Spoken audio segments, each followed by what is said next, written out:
Demand కూడా చేస్తున్నాము. గత ప్రభుత్వంలో కూడా మణిహారం లాంటి మనకు ఔటర్ రింగ్ రోడ్ ఉన్నది. ఈ ఔటర్ రింగ్ రోడ్డును ఒరిజినల్ ప్లాన్ ప్రకారము డెవలప్ చేయండి.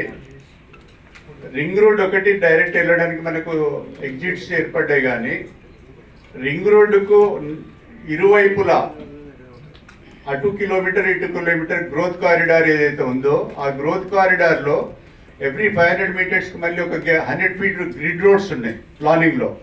సో ఆ గ్రిడ్ రోడ్స్ అట్లీస్ట్ మార్కింగ్ చేయండి, డెవలప్మెంట్ మేము చేసుకుంటామని చెప్పేసి గవర్నమెంట్తో రిక్వెస్ట్ చేసినాం. గత ప్రభుత్వంలో అది జరగలేదు. ఓన్లీ ఒకటే కార్నరు, సౌత్ వెస్ట్ కార్నరు మీ అందరికీ తెలుసు, అది ఒకటే డెవలప్ అవ్వకుంటూ వచ్చింది. మీరు అన్నది 100కు 200% కరెక్ట్. అది ఈ ప్రభుత్వంలో రేపు జరగబోయే మా స్టేట్ కాన్లో మేము ముఖ్యమంత్రి గారితో ఫస్ట్ రిక్వెస్ట్ అదే ఉంటుంది. మనకు ఎంతో ల్యాండ్ అవైలబిలిటీ వస్తుంది, సామాన్య మానవునికి అతనికి కూడా అవైలబుల్, అంటే ల్యాండ్ పెరిగిన తర్వాత మీకు ఆటోమేటిక్గా రేట్స్ ఒకటే దగ్గర అంటే అవి రేట్స్ మీకు తెలుసు 100 crores per acre లాగా డిమాండ్ పెరిగిపోయిన దగ్గర మనకు డెవలప్మెంట్ అక్కడ జరుగుతున్నది. అదే 160 kilometers మనకున్న అవుటర్ రింగ్ రోడ్ డెవలప్ అయితే డెఫినెట్గా అందరి సామాన్య మానవుని ఇంటికల సొంత ఇంటికల నెరవేరుతుంది. అందరికీ we can consider as a inventory.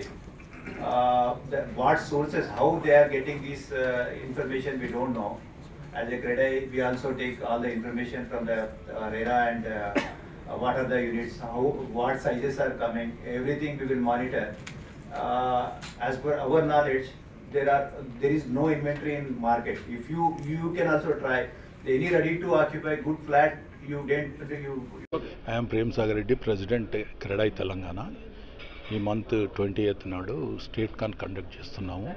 ఈ స్టేట్ కాన్ ముఖ్య ఉద్దేశం ఏంటంటే మాకున్న ఈ 15 చాప్టర్స్ నుండి అక్రాస్ ద స్టేట్ అందరూ బిల్డర్స్ ఆ రోజు ఒకటే ప్లాట్ఫామ్ మీదకి రావడం జరుగుతుంది. ఆ రోజు కొన్ని ఎడ్యుకేటివ్ సెషన్స్ పెట్టడం జరుగుతుంది. Eminent speakers in all departments వాళ్ళని పిలవడం జరుగుతుంది. వాళ్ళు జరుగుతున్న కొత్త టెక్నాలజీస్ ఏంటి అంతా ఒక ఎడ్యుకేటివ్ సెషన్స్ ఉంటాయి, అన్నీ చెప్పడం జరుగుతుంది.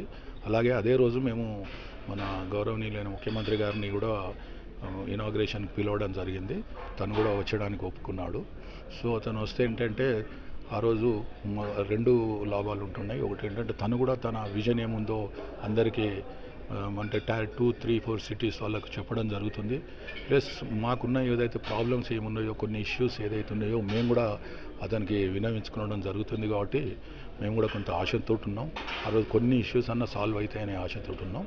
అలాగే అందుకొరకే మా బిల్డర్స్ అందరినీ ఆ రోజు తప్పకుండా ఈ మంచి అవకాశాన్ని సద్వినియోగం చేసుకొని ఆ రోజు రావాల్సిందిగా కోరుకుంటున్నాను.